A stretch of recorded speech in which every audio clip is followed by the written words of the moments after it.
दशमहाविद्या नेमकी काय आहे? माता पार्वती अर्थात सतीदेवींचीच जे रूप झाले हे दशमहाविद्या म्हणून पुढे प्रसिद्ध झाले. महाकाली, भद्रकाली, स्मशानकाली, अघोरकाली, बरोबर. त्याच्यानंतर तुम्ही तिकडे पुढे गेलात तर तुम्हाला माहिती असेल कंकाली काली. परंतु तुम्ही तेच असं काहीतरी दशमहाविद्या, तंत्र, अघोर अशी नावं काढल्याबरोबर आपल्याला एक मन कलुषित असल्यासारखं किंवा एक निगेटिव्हिटी समाजामध्ये याला घेऊन का आहे, हा माझा प्रश्न आहे. इथे समाजामध्ये निगेटिव्हिटी असण्याचं कारण आहे की या विद्यांबद्दल माहिती देणाऱ्या लोकांची सांगण्याची पद्धत. परमहंसजींचं नाव घेतलं जातं का की ते काली त्यांना सिद्ध होती, त्यांना साक्षात्कार होता. स्वयं ते मा कालीला जेवण भरवायचे. कोणीही मी चॅलेंज करते या गोष्टीवरती. तुम्ही तिथे जा, तुम्हाला तिथे आसपास एक काळ्या रंगाचं श्वान अर्थात काळ्या रंगाचं कुत्र तुम्हाला तिथे भटकत असताना दिसेल. हे महाकाली विद्या ज्यांना अवगत झालेली आहे किंवा ज्यांनी हे सगळे पडाव पार केलेले आहेत, तो या जर जगामध्ये तो व्यक्ती असेल तर तो काय काय करू शकतो? ते महाकालीचे साधक मी सांगितलं तेवढेच उग्र असतात, तेवढेच प्रेमळ आणि मायाळू असतात. कुणाचीही पटकन कीव येणारे, कोणाच्याही रडण्याने त्यांना दुःख होतं आणि त्या दुःखाला निवारण करण्यासाठी ते त्यांच्या साधनेचा सिद्धीचा प्रयोग करतात. काली तंत्र आहे, काली विद्या आहे, काली शास्त्र आहे, अघोर हे तंत्र साधना आपण जी अघोर साधना शिकलो ती आहे. मग तांत्रिक काली आहेत.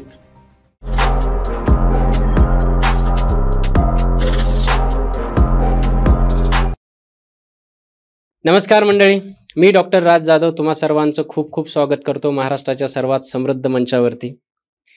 आज आपल्या मंचावरती जे गेस्ट आलेले आहेत आणि जो विषय आपल्या मंचावरती आज डिस्कस होणार आहे तो अत्यंत गूढ, रहस्यमयी आणि सर्वांना हवाहवासा आवडणारा असा विषय आहे, तो म्हणजे दशमहाविद्या आणि तंत्रसाधना. बऱ्याच दिवसापासून मला या विषयांवरती पॉडकास्ट करायचा होता, सखोल अशी चर्चा माझ्या प्रेक्षकांसाठी करायची होती, परंतु त्या विषयाला, तेवढ्या गूढ आणि सखोल अशा विषयाला तेवढाच ताकदीचा गेस्ट मला पाहिजे होता आणि ते गेस्ट मला आज मिळाले. ते आज मंचावरती आलेले आहेत. मी खूप समाधानी आहे. त्या गेस्टचं इंट्रोडक्शन करून देतो.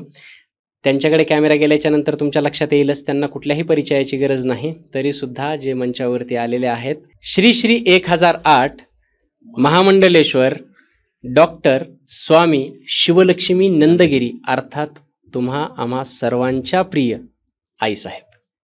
मी तुमचा जास्त वेळ घेणार नाही, सरळ आपण आईसाहेबांकडे वळूयात आणि बघूयात आज आईसाहेब आपल्याला दशमहाविद्या आणि तंत्रसाधना याच्याबद्दल काय मार्गदर्शन करतायत.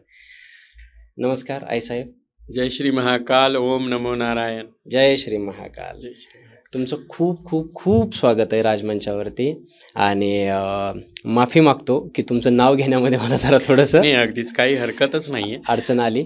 परंतु जेवढं तुमचं व्यक्तिमत्व गूढ आहे तेवढंच तुमचं नाव देखील गूढ आहे. ही भगवंताने दिलेली कृपा आहे, कृपा आशीर्वाद आहे खरं तर. आणि मी मुळात आम्हाला बऱ्याच ठिकाणी एक निग्लेक्टेड पर्सन किंवा इग्नोरिंग पर्सनॅलिटी किंवा अदृश्य असं पाहिलं जातं.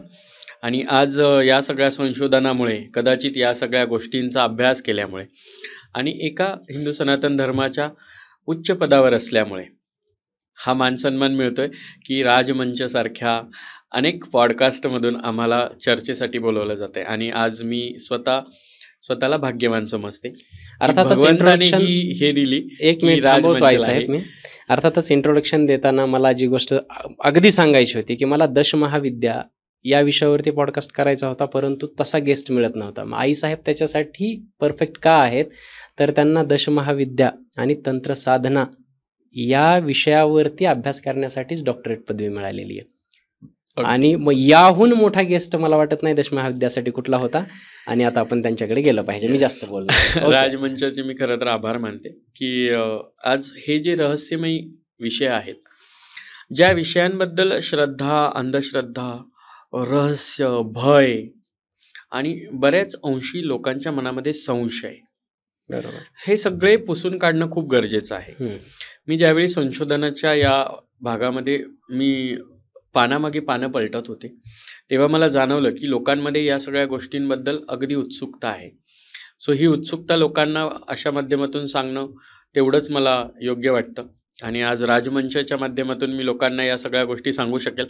खरं तर ज्याचा पॉडकास्ट असतो त्याने विचारायचं असतं आणि ज्याचा पॉडकास्ट घेतला जातो त्याने प्रश्नांची उत्तरं द्यायची असतात. पण मला वाटतं की आज या सगळ्या जनतेच्या माध्यमातून राजमंच मला प्रश्न करणार आहे आणि मी राजमंचाच्या माध्यमातून जनतेला उत्तरं देणार आहे. थँक्यू सो मच आईसाहेब.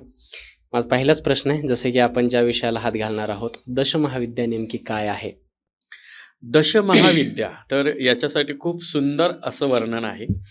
आधी दश मीन्स 10. तर दशमहाविद्यांसाठी मी आता एक मंत्रोच्चारण तुम्हाला सांगते. काली तारा महाविद्या, भैरवी भुवनेश्वरी. आता इथे काय आहे? काली, तारा, महाविद्या, भैरवी, भुवनेश्वरी हे त्या देवतेंच्या पहिल्या समूहातली देवता आहेत. बरं. त्यानंतर आपण पुढे जातो. भैरवी छिन्न मस्ताच विद्या धूमावती तथा. आता इथे आपण भैरवी, छिन्नमस्ता आणि धूमावती देवी प्रत्येक देवतेचं एक आपण वेगळं वर्णन करणार आहोत. आणि त्यात मग पुढे येतं बगलामुखी सिद्ध विद्याच मातंगी कमलात्मिका एतादश महाविद्या सिद्ध विद्या प्रकीर्तिता. म्हणजे हे सगळं जे समूह आहे यांच्यासाठी हे वर्णन ठेवलेलं आहे. आता ह्या दशमहाविद्यांना उलगडून सांगणं म्हणजे हा एक खोल आणि विचार करायला लावणारा विषय आहे. खरं तर या सगळ्या विद्यांमध्ये प्रत्येक वेगवेगळ्या देवतेचं एक वेगवेगळं स्वरूप आहे. या दशमहाविद्यांची अधिष्ठात्री तिथून सुरुवात केली पाहिजे. बरोबर. कारण नुसतं दशमहाविद्या काय आहे, सिंपल उत्तर असेल आपल्या शाळकरी मुलांसारखं, तर दशमहाविद्या म्हणजे 10 विद्या ज्या महाविद्या आहेत. बरोबर. परंतु याचं उत्तर वेगळं आहे. जेव्हा भगवान शिवशंकरांच्या पत्नी सतीदेवी आपल्या पिता दक्ष राजाच्या होमामध्ये स्वतःची आहुती देतात, त्यानंतर त्या जेव्हा भगवान शिवशंकराच्या हाताने विश्वामध्ये शिवशंकर फिरता आणि जेव्हा 51 शक्तिपीठ तयार होतात, त्यात जिथे प्रजनन व्यवस्था असलेलं माता सतीचा योनी भाग जाऊन पडतो ते अधिष्ठात्री कामाख्या शक्तिपीठ. म्हणजे दशमहाविद्यांची अधिष्ठात्री कोण आहे? कामाख्या देवी. आता कामाख्या देवी का आहे? तर ती कामाख्या देवी प्रजनन व्यवस्था करणारी देवी आहे. आणि माता पार्वती अर्थात सती देवींचीच जे रूप झाले हे दशमहाविद्या म्हणून पुढे प्रसिद्ध झाले. त्यांची अधिष्ठात्री कामाख्या देवी. मग तिथून तुम्ही जेव्हा कामाख्या पीठाला जाता त्यावेळी तुम्हाला ह्या दशमहाविद्यांची हळूहळू उत्पत्ती कळायला सुरुवात होते. हे आहे दशमहाविद्या, की ह्या सगळ्यात भयंकर लोकांना वाटत असलेल्या आणि लोकांना ज्या रहस्यमयी ठेवल्या गेल्या, ज्याच्याबद्दल लोकांना माहितीच नाहीये. लोकांना फक्त काळा जादू, करणी विरणी, उतारा, ब्लॅक मॅजिक एवढंच कळतं. पण यांची उत्पत्ती कुठून होते, याचा शेवटही कुठेतरी होत असेल. म्हणजे याची उत्पत्ती होते दशमहाविद्यांची कामाख्या शक्तिपीठातून, कारण त्यांची अधिष्ठात्री कामाख्या देवी आहे. मग सुरू होते एक एक देवतेची वेगवेगळी तंत्र साधना. मग आपण पहिलंच श्लोकामध्ये पहिलंच काय सांगितलं? काली तारा महाविद्या. मग आपण काली आणि तारा ह्या महाविद्या का आहेत हे आधी समजून घेतलं गरजेचं आहे. थोडं प्रेक्षकांच्या मनातला एक प्रश्न विचारू तिकडे जाण्याच्या अगोदर. आपण जसं सांगितलं की अघोर, तंत्र ही नावं ऐकल्याबरोबर लोकांचे डोळे थोडे विस्फारले जातात. बरोबर. म्हणजे अगदीच काहीतरी ही काळी जादू आहे आणि त्या वाटेला आपल्याला जायला नको. घरामध्ये जर मी सांगितलं की सत्यनारायण करा तर ते आपल्याला सात्विक वाटतं. परंतु तुम्ही तेच असं काहीतरी दशमहाविद्या, तंत्र, अघोर अशी नावं काढल्याबरोबर आपल्याला एक मन कलुषित असल्यासारखं किंवा एक निगेटिव्हिटी समाजामध्ये याला घेऊन का आहे, हा माझा प्रश्न आहे. इथे समाजामध्ये निगेटिव्हिटी असण्याचं कारण आहे की या विद्यांबद्दल माहिती देणाऱ्या लोकांची सांगण्याची पद्धत. बरोबर. मी मुळात असंच सांगेन. हे बघा, एक शिक्षक जेव्हा मुलांना शिकवतो तेव्हा त्याचे 2 प्रकार असतात.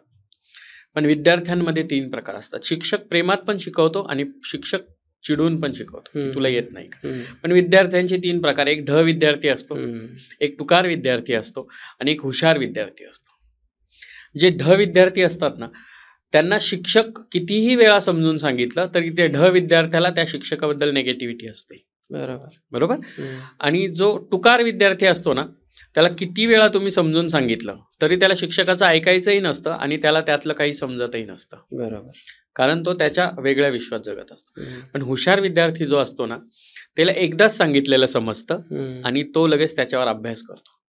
ही निगेटिव्हिटी कोणाजवळ आहे माहिती का? सांगणाऱ्याजवळ, मीन्स शिक्षकाजवळ. शिक्षक सर्वांना शिकवताना सेम शिकवतो, परंतु छडी लागे छमछम सारखा प्रकार की एखाद्याला छडी मारून शिकवावं लागतं आणि एखाद्याला एकदाच वाचून सांगितलेलं सुद्धा समजतं. तसंच दशमहाविद्या समजावून सांगणाऱ्या लोकांची जी मेंटॅलिटी आहे, माझ्यापेक्षा कोणी मोठं नको.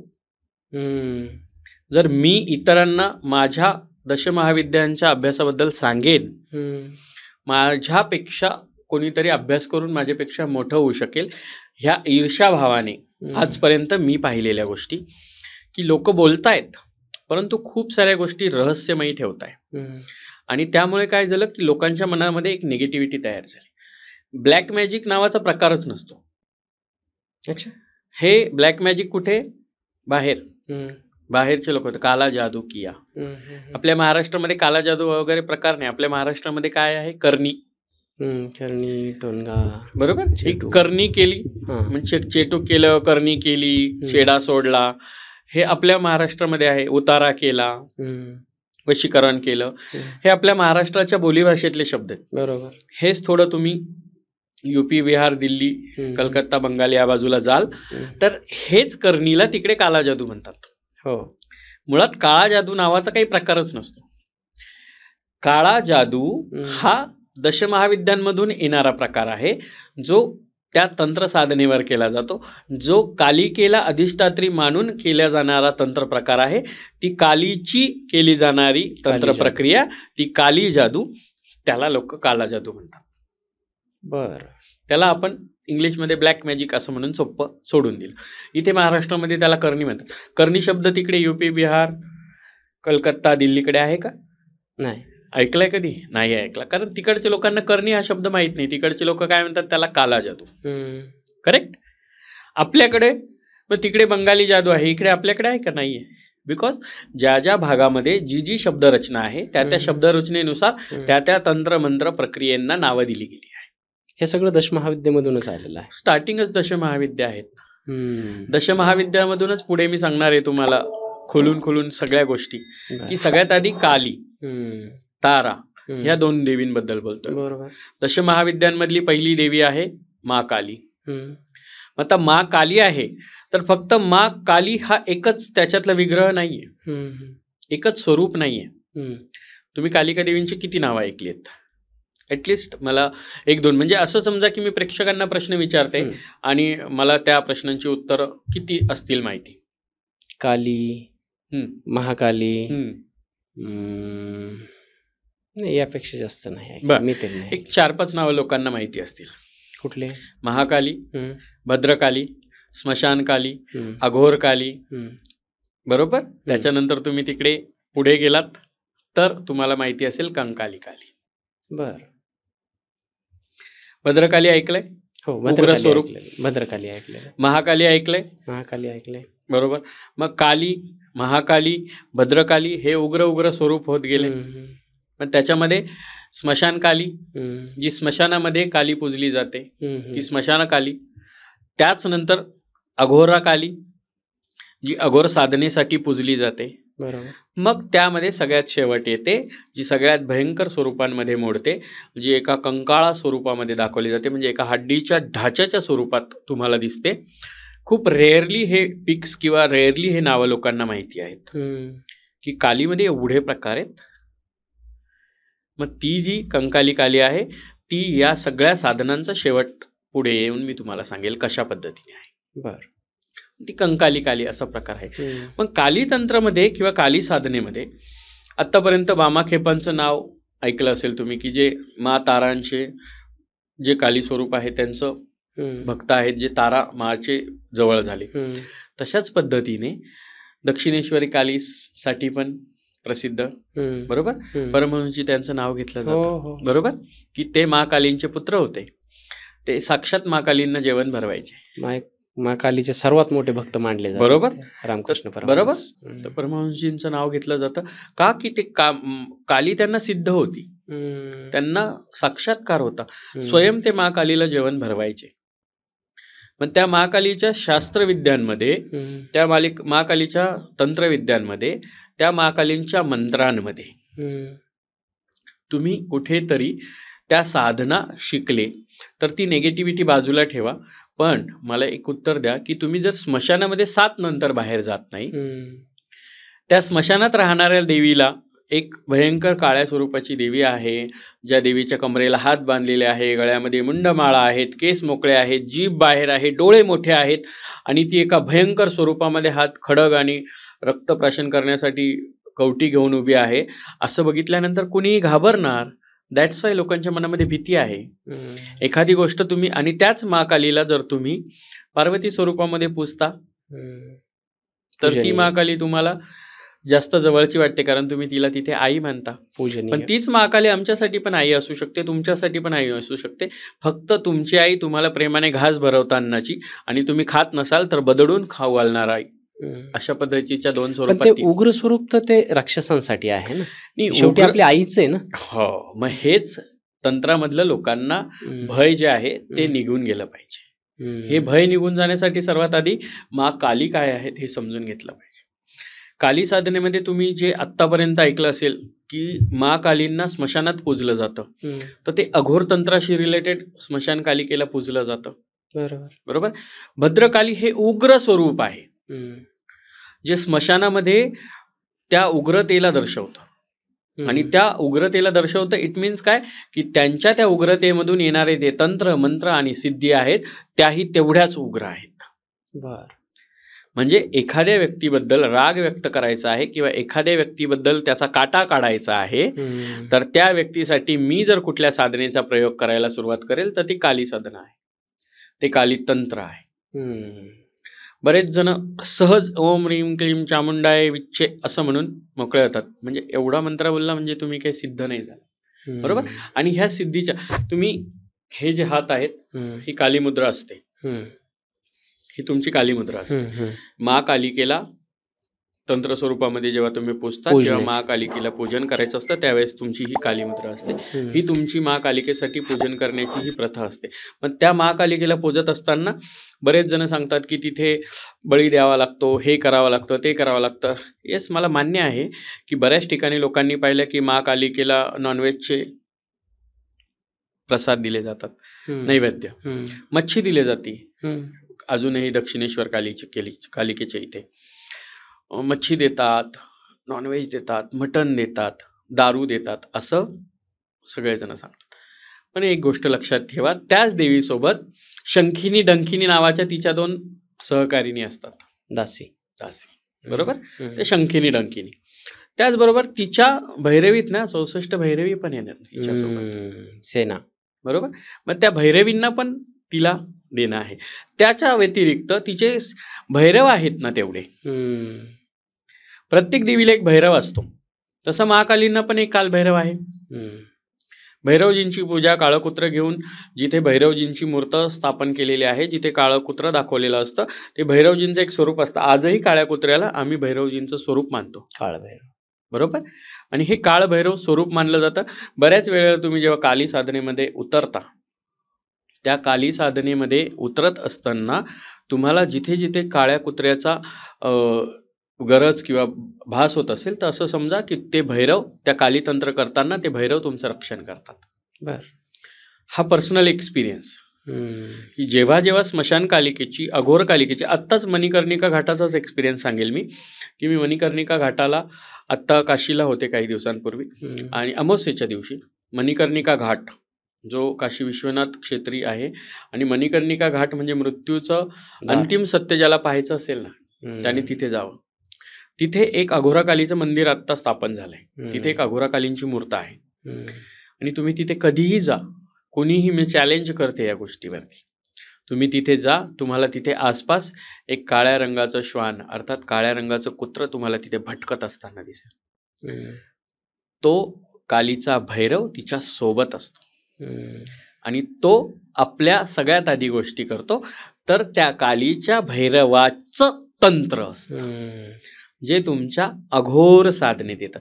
बघा, मी कालीची सुरुवात केली, अजून मी फक्त कालीवर बोलते. बरोबर. कालीच्या स्वरूपांबद्दल बोलतोय आपण आणि त्या कालीच्या स्वरूपांमध्ये आता कालीतंत्रामध्ये अघोर. जेव्हा तुम्ही सुरुवात करताय तेव्हा येतंय सगळ्यात आधी भैरव तंत्र. हम्म. पण हे भैरव तंत्र कशाचा पार्ट आहे? अघोर साधनेचा. हम्म. अघोर साधनेमध्ये भैरव तंत्र, भैरवी तंत्र येतं. अच्छा. अघोर साधनेमध्ये वेगवेगळे प्रकार आहेत. काही प्रकार माहिती आहेत? नाही. नाही.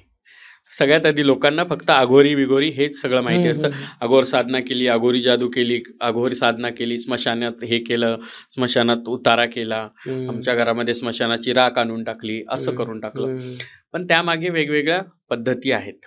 तर आपण भैरव तंत्रात आत्ताशी पोहोचलोय, पहिल्याच दशमहाविद्यांमधल्या. दशविद्या. तर भैरव तंत्रामध्ये हे अघोर साधनेतलं एक पार्ट आहे.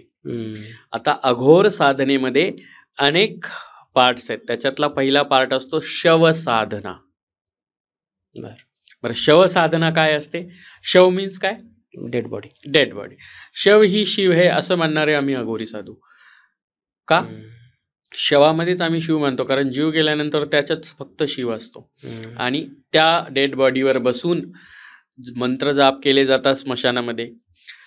त्या डेड बॉडीच्या उशाशी बसून, त्या डेड बॉडीच्या पायाशी बसून, त्या डेड बॉडीवर बसून, छातीवर बसून ज्या काही तांत्रिक क्रिया केल्या जातात त्या अघोर शास्त्रातल्या शव साधनेत येतात. म्हणजे आता अघोर साधनेतला पहिला प्रकार झाला शव साधना. आणि ही शव साधना जे अघोरी शवालाच शिव मानतात ते अघोरी ती शव साधना करतात. ही शव साधना नेहमीच वाईटासाठी नसते. तुमचा जो पहिला प्रश्न होता नेगेटिव्हिटीचा, तो इथे खोडून काढते आता. की प्रत्येक वेळी अघोर हा प्रकार कुणाच्या वाईटासाठी नसतो. लोककल्याणासाठी खरं तर ह्या प्रक्रिया आल्या, पण लोकांनी त्याचा बाजार केला. अघोर साधनेमध्ये जेव्हा शव साधना करता तर शव साधनेमधून तुम्ही जास्त करून इतरांना जीवनदान मिळावं यासाठी त्या साधना करतात. बरेच लोक आहेत की आता त्या शव साधनेचा बाजार करून त्या शव साधनेला एक भयंकर स्वरूप देऊन, बरेच जण मी पाहिलेत आत्ता, काळे कपडे घालणार, त्या इथे जाऊन बसणार, प्रेताच्या इथे जाऊन प्रेताच्या इथे तर नाही जाऊन बसत सहसा कोणी, पण ते जे आपण जिथे अंत्यविधी करतो त्या तिथे त्या जाळीवर जाऊन बसतात, त्या जाळीवर भस्म लावून बसतात, त्या जाळीवर भस्म लावून झोपतात, त्या जाळीवर भस्म लावून झोपून काय 2-4 मुद्रा येत असतील तर त्या 2-4 मुद्रा करून दाखवतात. आणि त्या 2-4 मुद्रा करून आणि ते तिथे त्याचे व्हिडिओज बनवून टाकतात. माझ्यासारखे, किंवा मी माझ्या स्वतःबद्दल नाही सांगत, पण जे खरोखर या सगळ्या विद्यांना संशोधन करून माहिती करून घेतात त्यांना व्हिडिओच्या माध्यमातून हे सगळे तंत्र प्रक्रिया दाखवायची किंवा करून प्रॅक्टिकल करून दाखवायची काही गरजच पडत नाही. ही साधना तुमच्या चेहऱ्याच्या तेजावर असते. तुमच्या डोळ्याच्या लकाकीत तुमची साधना चमकते. तुमच्या प्रत्येक शब्दात त्या साधनेचं तेज असतं, तरच तुम्ही ते समजून घेऊ शकता. मग ही शव साधना लोक असं बाजार मांडताय आणि ते लोक बघतायत आणि मग ते घाबरतायत. पण मुळात असं बघायला गेलं तर कुणाला तरी चांगल्या कल्याणासाठी उद्देश काय असतो याचा? म्हणजे लोकांना लुबाडण्याचा उद्देश असू शकतो म्हणून ते दाखवलं जाऊ शकतो, घाबरवण्याचा उद्देश असू शकतो म्हणून ते दाखवलं असू शकतं. तर ते तसं करतात. ज्यांना येतं ना ते असं दाखवत नाही, प्रॅक्टिकली कुठल्या गोष्टी करून दाखवत नाही. बरंच मला वाटतं चर्चेदरम्यान आपल्या दोघांचं बोलणं झालं तेव्हा मी तुम्हाला ही गोष्ट सांगितली. तुम्ही म्हणालात की कोणीतरी लाईव्हवर साधना शिकवतात, बरोबर? नंतर मी घेणारच होतो की बगलामुखी साधना ऑनलाईन शिकवली जाते आणि काहीतरी 99 रुपये काहीतरी फीस होती. मला एक सांगा, एवढे वर्ष तप जप करून साधना करून सिद्धी प्राप्त करून एखादी व्यक्ती असं सहज 100-200 रुपयात त्याची विद्या विकत असेल म्हणजे तर त्यात त्याची व्हॅल्यू त्याने 100 रुपये लावली, हे किती अजिबातच नाही. वाईट आहे. ही जी साधना आहे, तंत्रशक्ती आहे, या सगळ्या ज्या गोष्टी आहेत, तंत्र साधना आहेत, या प्रॉपर गुरु करूनच कराव्या लागतात. हम्म. तुम्ही प्रॉपर गुरु करा. तुम्ही जर एखाद्याला दीक्षितच नाही करत आहे, हम्म. जोपर्यंत तुम्ही त्याला दीक्षा देत नाहीये, तुम्ही त्याला दीक्षित करत नाहीये, तोपर्यंत तुम्ही त्याला हे करत नाही, शिकवतच नाही. आणि हे इतकं सिंपल नाहीये शिकवणं. हम्म. खूप मन नाही, स्थिर अघोर असं आहे ना ते. आता तुम्ही जे वर्णन केलं ते शव किंवा त्या डेड बॉडीवरती हो. बसून त्याच्या पायथ्याशी हे करून आपण स्मशानात जायला घाबरतो. तर हे एवढं मोठं, एवढं अघोर असं साधन करणं फार एकटे नसतात अवघडच ना, आहे. हां. सोबत 7-8 जण असतात. एक कॅमेरावाला हम्म. असतो, हम्म. एक वस्तू लावणारा असतो, एक भस्म लावणारा असतो. हम्म. असं नाही, मी चॅलेंज करते, येऊन दाखवा माझ्यासोबत, 12 ते 3 माझ्यासोबत येऊन दाखवा किंवा एकटे बसून कॅमेरा लावून बसा. हम्म. तर त्या गोष्टी, स्मशान मुळात हे एक पवित्र स्थान आहे. ते मृत्यूचं शेवट आहे. हम्म. तिथेच तुमच्या सगळ्या शरीराची माती होते आणि तिथेच त्या शवाचं शिव होतं आणि तिथेच खरं तर शिवमय दुसऱ्या वातावरण. जगाचं दार आहे ते. हो, शिवमय वातावरण आहे ते, बरोबर.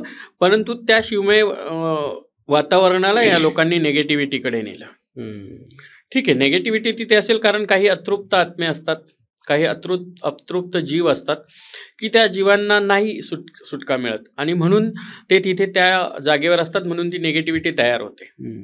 आणि त्यानंतर लोक ह्या सगळ्या गोष्टी त्यातून बाहेर काढतात. मग ही शवसाधना लोकांनी एकदम सिंपल करून टाकली. त्याच्यानंतर स्मशान साधना. मी हम्म. आता जे बोलले की स्मशान साधना लोक दाखवते, स्मशान साधना जे चिता पेटत असते ना, त्या हम्म. पेटणाऱ्या चितेजवळ बसून केली जाणारी ही स्मशान साधना असते. स्मशानामध्ये भैरव आणि महाकाली, स्मशानकाली ज्या आहेत, अघोराकाली ज्या आहेत, त्यांना प्रॉपर पूजन करून हम्म. ती साधना केली जाते. पण ही साधना कोणाच्या वाईटासाठी किंवा कोणाच्या चांगल्यासाठी वापरण्यापेक्षा तुम्हाला सिद्ध होण्यासाठी वापरायची असते. कारण जो व्यक्ती स्मशान साधना करतो तो फक्त मोक्षाच्या प्राप्तीसाठीच हम्म. आणि महाकालीच्या या या तंत्र साधनेच्या सगळ्यात शेवटच्या मोक्षापर्यंत जाण्यासाठी तो करत असतो, बरं. ना की ती गोष्ट कुठल्याही पद्धतीने एखाद्या फायद्यासाठी, स्वतःच्या स्वार्थासाठी तर यूजच करू शकत नाही. कारण जेव्हा तुम्ही गुरु करता हम्म. तेव्हा गुरु तुम्हाला सांगतात की ही विद्या तुला तुझ्या स्वार्थासाठी वापरता येणार नाही. हम्म. ही विद्या तू शिकतो आहेस किंवा ही साधना, ही सिद्धी तू प्राप्त करतो आहे, तर ती ही लोककल्याणासाठी असेल तर ती चार्ज होत राहील. बरं. तू या सिद्धीचा जेवढा इतरांच्या चांगल्यासाठी भल्यासाठी प्रयोग करशील तेवढा तुझ्या सिद्धीला एक झळाळी मिळत राहील, हम्म. चमक मिळत राहील. आणि हे त्या गुरुने सांगितलं जातं, कारण तो दीक्षित करतो एखाद्या व्यक्तीला. जेव्हा दीक्षा देतो आपण त्यानंतर त्याला अनुष्ठान असतं. हम्म. त्या अनुष्ठानानंतर त्या व्यक्तीला प्रॉपर सिद्धीप्राप्तीसाठी साधनेसाठी काही नियम असतात, काही अटी असतात, काही गोष्टी शिकवल्या जातात. हम्म. तंत्र मंत्र यंत्र हम्म. या सगळ्या गोष्टी शिकवल्या जातात. आपण शाळेत जात होतो ना, हम्म. आपण पहिलीतून डायरेक्ट 10वीला गेलो का? नाही. पहिली, दुसरी, तिसरी, 10वी. अर्थातच. आपण SSC केल्यानंतर डायरेक्ट HSCला नाही जात, मध्ये 11वीचा पण पडाव येतो. हम्म. ती तुमची मेन परीक्षा असते की तुम्ही खरंच 12वीच्या लायकीचे आहात की नाही. बरोबर. सेम तशीच परीक्षा या Step by step. साधनांमध्ये पण येते. हम्म. 12वी नंतर तुम्ही ग्रॅज्युएट होता, हम्म. नंतर तुम्ही पोस्ट ग्रॅज्युएशन करता, हम्म. बरोबर. नंतर तुम्ही PhD वगैरे या सगळ्या प्रकारांकडे जाता. तुम्ही डायरेक्टली काही जण 7-8 महिने वर्ष झाले, वर्षभर काहीतरी गेले, 2-4 ठिकाणी गेले, झाले सिद्ध गुरु, हम्म. सिद्धपीठ. हम्म. हे लोकांना जे दाखवलं जात आहे ना, हम्म. हे बघून आणि ह्या सगळ्या गोष्टींचा लोकांना नेगेटिव्ह जो प्रचार केला जातोय, त्यामुळे लोकांमध्ये ह्या सगळ्या विद्यांबद्दल नेगेटिव्हिटी पसरते, बरोबर. अगो आपण पाहिली काय शवसाधना, शवसाधना, आपण स्मशान पाहिली काय साधना. स्मशान साधना. हम्म. हे सगळं पवित्रतेने करा, पवित्रतेसाठी असतं. हम्म. हम्म. स्मशान पूजा असते प्रॉपर. हम्म. स्मशानातल्या देवतांची केली जाणारी पूजा आहे ती. हम्म.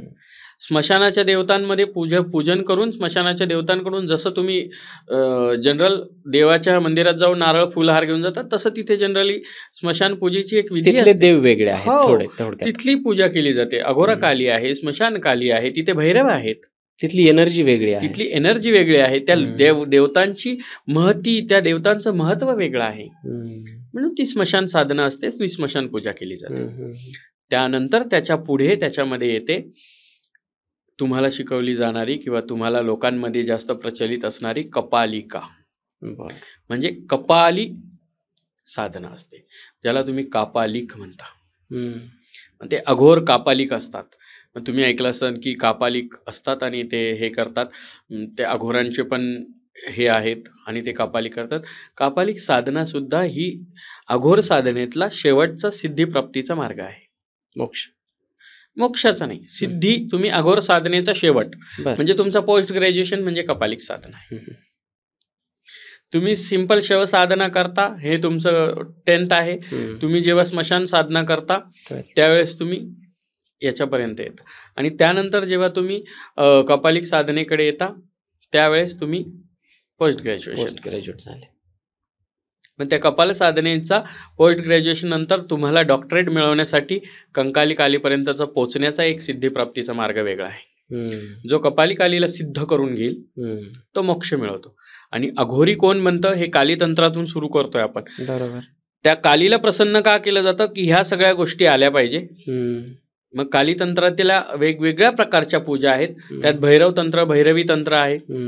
आपण भैरव अघोर साधनेमध्येच भैरव तंत्र पण आपण त्याच्यामध्ये समजून घेतलं, शव साधना समजून घेतली, त्यातच आपण अघोर स्मशान साधना समजून घेतली. आता त्याच्यामध्ये आपण कापालिक साधनेबद्दल बोलतो आहोत. ही कापालिक साधना ही अघोर साधनेचा पोस्ट ग्रॅज्युएशन आहे, डॉक्टरेट आहे, की जिथे तुम्ही सगळी अघोर सिद्धी प्राप्त करता. जो संपूर्ण अघोर सिद्धी प्राप्त करतो तो कापालिक बनतो. त्याच्यासाठी जन्म मृत्यू भय याच्या पलीकडे जाऊन तो एका सिद्धीला प्राप्त करतो आणि तो एक वैभवशाली अघोरी असतो. त्याच्यातलं तेज, त्याचा तो तामसी भाव आणि त्याचा तो क्रोध आणि त्याच वेळी त्याच्यामध्ये असलेली शिवशंकरांची शक्ती, ज्यामुळे तो तेवढाच भोळा आणि मायाळू बनतो. तो कापालिक असतो. भगवान शंकराचे गुण थोडक्यात. येस.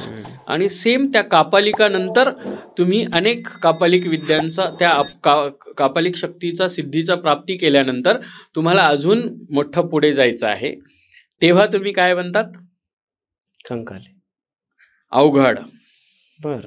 तुम्ही अवघड बाबा ऐकले असतील. हो. हे अघोर साधनेतले अघोर बाबांनंतर येणारे कापालिक बाबा. कापालिक बाबांच्या सिद्धी सगळ्या प्राप्त झाल्यानंतर तुम्ही डॉक्टरेट नंतर तुम्ही परत डबल डॉक्टरेट करताय, तर तुम्ही कापालिक बनता. कापालिक डॉक्टरेट करता, कापालिक डबल डॉक्टरेट करता, तेव्हा तुम्ही कुठे जातात? अवघड बनतात. आणि या अवघडचा शेवटचा मोक्ष प्राप्तीचा मार्ग करण्यासाठी जेव्हा तुम्ही पुढे जातात ते कापालिक कौल असतात. म्हणजे अघोर कापालिक कौल असतात. ते कंकालिकालीला सिद्ध किंवा प्राप्त करण्यासाठी शेवटच्या स्टेपला पोहोचलेले अघोरी साधू असतात. अच्छा. एवढा मोठा इतिहास या नुसतं त्या एका अघोर साधनेचा. आणि हा कुठून सुरू होतो? अघोर साधनेची खरं हेड देवता काली.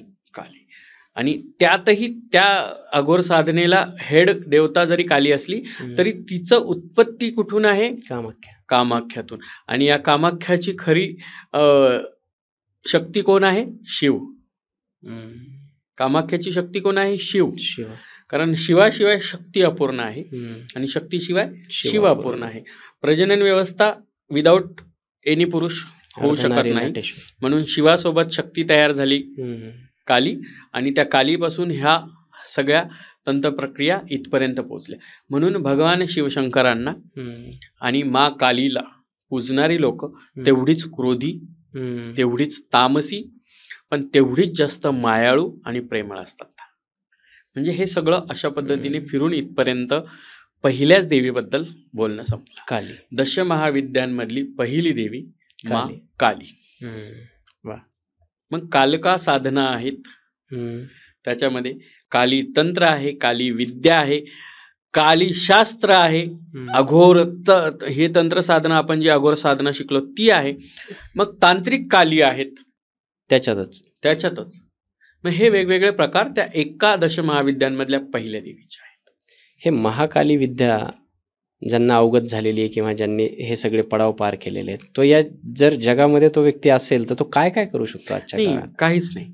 काली साधक जे असतात ना, हम्म, म्हणजे जे मा कालीचे साधक असतात, हम्म, ते मा कालीचे साधक मी सांगितलं तेवढेच उग्र असतात, तेवढेच प्रेमळ आणि मायाळू असतात. कुणाचीही पटकन कीव येणारे, हम्म, कोणाच्याही रडण्याने त्यांना दुःख होतं आणि त्या दुःखाला निवारण करण्यासाठी ते त्यांच्या साधनेचा सिद्धीचा प्रयोग करतात. तुम्ही भेटलायत अशा एखाद्या साधकाला? सगळ्याच साधकांना भेटून झालंय माझं. बरं. किती साधकांना, काली साधकांना भेटायचंय? कारण दशमहाविद्यांमध्ये जेव्हा ह्या सगळ्या संशोधनाचा पार्ट करत होते, तेव्हा तंत्र साधना शिकणं तेवढंच गरजेचं होतं. कारण जोपर्यंत मी प्रॅक्टिकल करत नाही, तोपर्यंत लेखी देणं अवघड होतं. 100. आणि जेव्हा मी प्रॅक्टिकल करून लेखी देते, तेव्हाच माझी परीक्षा पास होऊ शकते. त्यामुळे अशा काली साधकांना भेटताना तुम्हाला त्यातलं मी खरं तर कोणाची नावं नाही घेत, पण एक प्रसिद्ध नाव आहे. आपण सहजच त्यांची नावं घेतो की जे काली पूजा करताना तुम्हाला बऱ्याच ठिकाणी दिसतं. फक्त एक लक्षात ठेवा, काळे कपडे घातले म्हणजेच कालीचा साधक असतो असं नाही. कालीचा साधक हा कुठल्याही स्वरूपामध्ये, कुठल्याही रंगारूपामध्ये तो साधकच असतो. रामकृष्ण परमहंस कुठे काळे कपडे घालत होते? बरोबर, सगळ्यात ते मोठे तर साधक शुभ्र वस्त्र धारण करत होते. बरोबर, हे असे प्रश्न लोकांना पडतात. काली साधक म्हटलं की ती लगेच काळे कपडे घालतात, गळ्यात मुंडक्याच्या माळा घालतात. मी कुठे मुंडक्याची माळ घातलीये? नाही घातलीये. का? तुम्ही फक्त तेच घातलं पाहिजे असं काही नाही. हे कॉम्बिनेशन माझं आज कॉम्बिनेशन याला करायचं होतं. मला जे छान योग्य वाटतं की जे मला एखाद्या प्रदर्शित होणाऱ्या गोष्टीवर मला छान दिसू शकेल, मी त्या ठिकाणी मी तशा पद्धतीने. काली साधकाला कुठलंही सौंदर्य कसं आहे, काय आहे त्याच्याशी महत्त्व नसतं. जर काली साधना करता आहात तुम्ही, तर काळेच कपडे घातले पाहिजे, असेच घातले पाहिजे आणि मग तुम्ही मुंडक्याच्या माळाच घातल्या पाहिजे असं जरुरी नाही. बरोबर. हे शास्त्रात कुठेच उल्लेखित नाही. याच्या आधीही कालीपुत्र होते अनेक, आणि अनेक काली साधक होते. ते शुभ्र वस्त्रांवर राहिलेले आहेत, ते नग्न अवस्थेत राहिलेले आहेत, ते भगव्या वस्त्रांवर राहिलेले आहेत. ते मिळेल ते वस्त्र धारण करून काली साधनेमध्ये उतरले. म्हणून कुणी स्वतःला जर या साधनेमध्ये पारंगत म्हणतं आणि ते काळे कपडे घालून फिरत असेल, तर पहिला प्रश्न विचारा की कुठल्या शास्त्रात लिहिलं आहे की तुम्ही काळेच कपडे घातले पाहिजे. मी एक ठिकाणी तंत्राबद्दल ऐकताना असंच, फार मोठे आहेत, त्यांचंही नाव मी काही घेत नाही, परंतु त्यांनी असं सांगितलं की तुम्ही जर जगामध्ये फिरायला लागलेत ना, तर तो एखादा तंत्र साधक असेल किंवा कालीचा उपासक असेल, तर तुम्हाला कळणार नाही कालीचा उपासक आहे. तो रेग्युलर असेल, Yes. तुमच्या माझ्यासारखा तुम्हाला दिसेल, भासेल. हेच मी तुम्हाला आता सांगत होते की मला कुठली गोष्ट मी आहे ना असं म्हणायची सवय नाहीये. बरोबर. जो मैं हूं ना म्हणतो ना, मग त्याला हे किरण इथपासून स्वतःची ओळख द्यावी लागते. बरोबर. मुळात काय, तुम्ही विचारलं मला प्रश्न की तुमच्या ओळखीत एखादा काली साधक आहे का? दशमहाविद्या आणि तंत्र साधनेमध्ये डॉक्टरेट करणारी व्यक्ती सगळ्यात आधी चिरफाड करायला शिकली असेल. आपण डॉक्टर आहात, बरोबर? तर आपण जर डॉक्टर आहात तर आपल्याला आधी बेडकाचंच ऑपरेशन करावं लागलं असेल, 100%. त्याच्यानंतर तुम्हाला मनुष्यावर ट्राय केला असेल. सेम तंत्र साधनेमध्ये आहे. कोण किती मोठा साधक आहे हे त्याने त्याच्या तोंडाने सांगायचं नसतं. जो साधक असतो तो त्या तेजामधूनच कळतो. 100%. जनरली सहज कुठेही कसंही फिरणारा व्यक्ती कधी काय साधनेतून, काय सिद्धिप्राप्तीतून मोठा झालेला असेल हे कोणाला कळत नाही. बरेच दिवस आता हे उगाच पॉडकास्ट आहे म्हणून लोकांमध्ये माहिती पडतं. अदरवाईज मला कोणाला सांगायची गरज नाही मला काय येतं किंवा मी काय शिकले. बिकॉज लोक हसायला येतात, पोसायला येत नाही. आणि ही साधकाची खासियत असते. मी काय आहे हे मला सांगायचं नसतं. खूप छान. सगळ्यात महत्वाचं. पुढच्या याच्याकडे वळूयात आपण आता तारा देवींकडे वळूया. मा तारा म्हणजे हा असा एक प्रकार आहे की देवींच्या डोळा तिथे पडला होता आणि त्या डोळ्यांची तयार झाली ती मा तारा. डोळा ही अशी एक वस्तू आहे की ती दशदिशांना पटकन फिरून येते. सेम मा तारांचं त्यांचे ही एक परमभक्त होते बामाखेपाजी. ओके. आता बामाखेपाजींचेच एक शिष्य जे माझे गुरु होते, मी त्याच संप्रदायातून येते, त्याच्यामुळे मी काय सांगेल की मी ताराच्या इथूनच गुरु भेटले. मी तिथेच सिद्धिप्राप्ती केली. मी तिथेच तुम्ही जेव्हा कलकत्त्याजवळ तारापीठ आहे, तारापीठ या ठिकाणी मा तारांचं मंदिर आहे. मा तारा ही या तांत्रिक साधनेची अधिष्ठात्री मानली जाते. बर. आणि ही अधिष्ठात्री जिथे आहे तिथेच स्मशान आहेत. हम्म. तिचं मंदिरच स्मशानात आहे.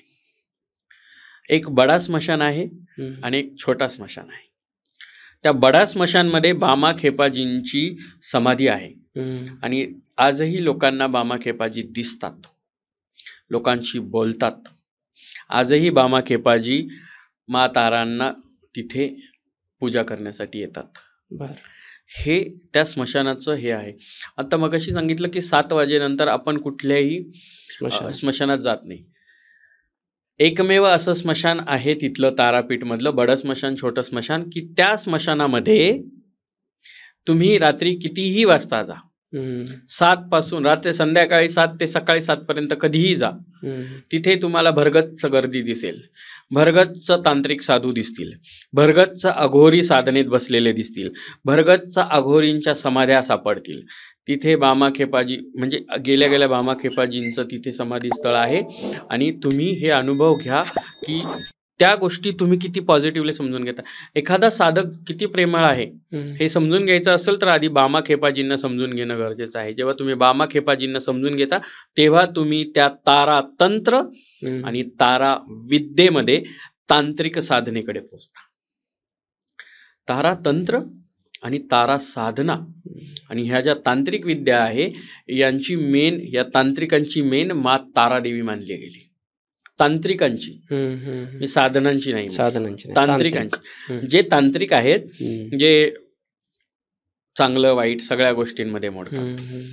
मग बरेच तांत्रिक आजकाल आहे, थोडंसं एखादं तंत्र शिकला हम्म. की तांत्रिक झाला. आणि ते तांत्रिक हे अधिष्ठात्री म्हणतात मा तारादेवींना, कारण तारादेवींशी रिलेटेड जे तंत्र जे तारापीठमध्ये शिकलं जातं, जे तारापीठमधून शिकून येतात, जे तांत्रिक प्रक्रियांमध्ये मोडतात, ते मा तारांना अधिष्ठात्री म्हणतात. आणि त्यानंतर मा तारांचे जे काही सगळे तंत्र मंत्र विद्या सिद्धी साधना येतात ह्या मा तारांच्या अंडरमध्ये होतात. त्यांना आपण तांत्रिक प्रक्रिया किंवा तांत्रिक साधना म्हणतो. कालीदेवींचं काय होतं? अघोर अघोर साधना. साधना होती. तारादेवींच्या तांत्रिक. तांत्रिक सगळ्या साधना. बरोबर. मग हे त्या गोष्टी बडा स्मशान छोटा स्मशान हम्म. ह्या निगेटिव्हिटीकडे घेऊन जाणारे नाहीयेत. पण हम्म. तुम्ही ते कुठल्या पद्धतीने बघताय. तुम्ही एखाद्या स्मशानामध्ये बसलेले आहात. हम्म. माझ्यासोबत घडलेला इन्सिडेंट, हम्म. बडा स्मशानमध्ये तुम्ही बसलेले आहात हम्म.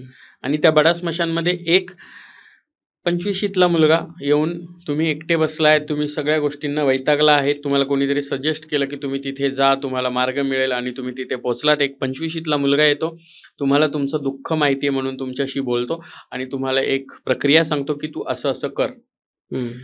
तुम्ही 4-5 महिन्यांनी पुन्हा जाता, तोच 25शीतला मुलगा तुम्हाला अचानक 90ला सापडतो आणि तो सांगतो तो मीच होतो, जो आज 90 5 महिन्यात झाला. कसं काय? हेच तर तंत्र आहे, हीच तर साधना आहे.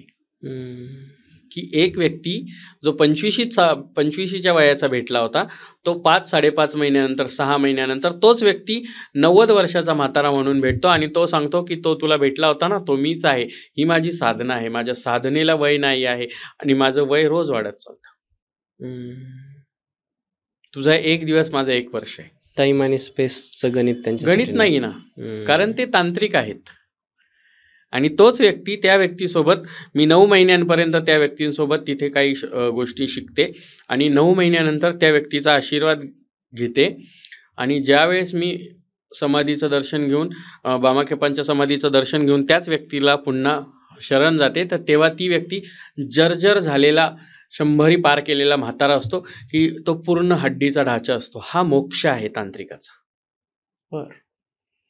आणि त्याचं तो सांगतो की समोर एक समाधी आहे, तू तिथे जाऊन ये, त्या मंदिरात पाया पडून ये. ते दर्शन करून मंदिरात पाया पडून आल्यानंतर जेव्हा तिथे जाऊन कळतं की इथे बसलेले बाबा कुठे आहेत, हम्म. तर तेव्हा कळतं की ही व्यक्ती ऑलरेडी 8-9 वर्षापूर्वी शरीर त्यागून गेलेली आहे. ती समोरची जी समाधी दिसते आहे ना, हम्म. ती त्या व्यक्तींची ज्याचं तू नाव सांगतोय. ती व्यक्ती तुमच्यासोबत 9 महिने राहते. 9 महिने तुम्हाला तंत्रविद्येचा अभ्यास करवते, शास्त्र शिकवते, तांत्रिक अभ्यास काय असतो हे सांगते आणि ती व्यक्ती तुम्हाला कळतं की ही व्यक्ती 7-8 वर्षापूर्वी मृत पावलेली आहे, ज्या व्यक्तीसोबत तुम्ही 9 महिने त्या स्मशानात होते. ते तुम्हाला दीक्षा देण्यासाठीच आले होते. ही भगवंताची परमेश्वराची कृपा आहे. हम्म. आणि हे मी सगळ्या ठिकाणी खूप चॅलेंजली सांगते. माझ्या गुरूंची समाधी आजही बडा स्मशानमध्ये आहे. हम्म. माझे मोजून काही गुरुभाऊ आहेत की जे त्या गुरूंनी देहत्याग केल्यानंतर केलेले साधक आहेत. हम्म. ते आजही आहे. कलकत्त्यामध्ये माझे एक गुरुबंधू आहेत की जे त्याच गुरूंचे शिष्य आहेत. त्यांच्यासोबत सेम इन्सिडेंट घडलेला आहे. हम्म. त्याच्यासोबत अजून 3 लेडी तंत्रसाधिका आहेत की त्यांच्यासोबत सेम इन्सिडेंट घडलेला आहे. आणि हे असं झालं माझ्याच बरोबर नाही झालं, हम्म. हे अशा अनेक जणांसोबत झालंय. हे बघा, तांत्रिक फक्त शरीराने मरतो, आत्म्याने नाही. नंतर कधी भेटले तुम्हाला? हो, त्याच्यानंतर 3 वेळा बरं. मी माझ्या बऱ्याच पॉडकास्टमध्ये हे वर्णन केलं की घरामध्ये होणारा ॲक्सिडेंट जो 4 महिन्यानंतर किंवा 2 महिन्यानंतर होणार आहे, तो तुम्हाला 2 महिन्याआधी कुठे, कसा, काय होणार आहे माहिती पडतं का? प्रिडिक्शन असं नाही बिलकुल डायरेक्ट नाही. सांगू शकत, हम्म. पण कुठल्या दिवशी, कुठल्या गावात आणि कशामुळे होणार आहे हम्म. हे ऑलरेडी 1-1.5 महिना अगोदर माहिती होतं. तुमच्या घरामध्ये बाळ जन्माला येणार आहे, हम्म. कोणत्या तारखेला किती वाजता येणार आहे, मुलगा असेल का मुलगी, हे कोणी सांगू शकतं का? नाही. हे माझ्या गुरूंनी मला काशीला हरिश्चंद्र घाटावर शिवशंकराच्या पिंडीसमोर बसून, शिवलिंगासमोर बसून त्या गुरुनी. त्याच गुरूंनी हम्म. ते कुठल्याही अघोर साधूच्या स्वरूपात, नागा साधूच्या स्वरूपामध्ये भेटायला येणार, पण ते सांगणार मी तुला ओळखतो, तू मला नाही ओळखलं का? तेव्हा समजायचं हा गुरु तुम्हीच आहे. हे साधनेचं महत्व आहे. तुम्ही कुणाला कधी कुठल्या स्वरूपात भेटता हे तुम्ही मणिकर्णिका घाटावर जाऊन हम्म. किंवा तुम्ही तारापीठला जाऊन हे अनुभव घ्या. मी बऱ्याच असं रहस्य गुपित दशमहाविद्या आणि तांत्रिक गोष्टींवर पॉडकास्ट करणाऱ्या व्यक्तीला आमंत्रण दिलंय की माझ्यासोबत एकदा तारापीठ हम्म. किंवा मणिकर्णिका घाटावर चला, लाईव्ह बसून पॉडकास्ट घ्या. हम्म. म्हणजे लोकांना त्या स्मशानाची शांतता, भयानकता, ते जे हॉरर वातावरण, आणि ह्या सगळ्या हॉरर वातावरणात सुद्धा तुमचं मन स्थिर, तुमच्या चेहऱ्यावर स्माईल आणि तुम्ही तुमच्या तंत्र साधनेमध्ये आणि तुमच्या शक्तीमध्ये कशा पद्धतीने तुम्ही रुळताय हे तुम्ही या पॉडकास्टच्या माध्यमातून दाखवा. हम्म. फक्त बोलताना त्या सगळ्या गोष्टींचा जो फील आहे ना, हम्म. ती आहे तंत्र साधना. भारी. घरामध्ये जन्माला येणारा मुलगा, हम्म. अजून 6वाच महिना आहे त्या मुलीला, हम्म. आणि 6व्या महिन्यामध्ये ते गुरु काशीमध्ये सांगतात की 9 जूनला घरामध्ये 12 वाजता एका मुलाचा जन्म होणार आहे. आणि ऑलरेडी फक्त 8वा महिना लागणार आहे त्या दिवशी. हम्म. तरीही 8व्या महिन्यात बरोबर 12 वाजता मुलगा जन्माला येतो आणि त्याचं नाव त्या 2-3 महिने अगोदर त्यांनी त्याचं नाव रुद्र सांगितलं होतं आणि आज त्याचं नाव रुद्रच आहे. ही खूप सोशल मीडियाच्या माध्यमातून खूप लोकांना ह्या गोष्टी माहिती आहेत माझ्या. हम्म. मी माझ्या आयुष्याचा प्रवास सांगत असताना ह्या सगळ्या गोष्टी मी क्लिअर करते. हम्म. लोकांना प्रत्येक गोष्ट माहीत असली पाहिजे. मग तो रुद्र झाला.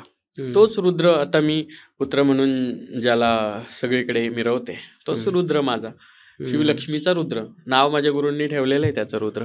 बर. माझ्या गुरूंचा एक खूप मोठासा फोटो म्हणून माझ्या घरामध्ये खूप मोठासा फोटो आहे आणि तो आजपर्यंत कधी मी सोशल मीडियावर दाखवला नाही. माझ्या घरातले देवदेवारे मला सोशल मीडियावर दाखवायची गरज नाही, कारण माझे गुरु नेहमी एक गोष्ट सांगायचे मला की तुमच्या देवदेवारा हा तुमच्या वैयक्तिक गोष्टींसाठी असतो, तुमच्या साधनेसाठी, तपासाठी, तुमच्या ध्यानधारणेसाठी, तुमच्या यौगिक क्रियांसाठी असतो. तुम्ही तिथे पूजन करायचं असतं आणि तुमच्याकडे जी सिद्धी असते त्या सिद्धींचं तुम्हाला इतरांसाठी जेव्हा वापर करायचा असतो तेव्हा तुम्हाला देवदेवारे ठेवून कुठली गोष्ट करायची गरज नसते. बरोबर. आणि हे तिथपर्यंत तंत्र साधना. आता तुम्हाला दशमहाविद्यामधली तंत्र साधना कशातून आली ते कळा. ओके.